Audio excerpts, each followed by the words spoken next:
Now, to try to break it down a little bit for us and to talk a little bit more about just what it means and the political implications of it as well, I'm joined by Jeremy Duda from the Capital Times and the Arizona Capital Times, I should say.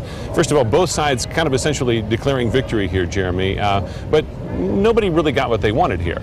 Not completely. You know, for Governor Brewer and the other supporters of the law, they got what's really the heart and soul of the law, the one requiring police officers to check immigration status.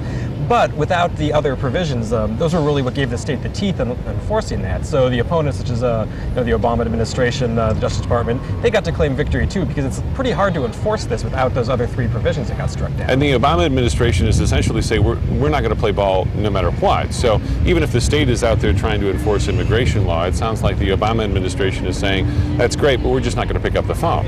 Yeah, if the one provision that got upheld, if Department of Homeland Security, Immigrations and Customs Enforcement were willing to respond to all these calls from Arizona law enforcement officers, yeah, sure, that Section 2, the part that was upheld, that would mean a lot.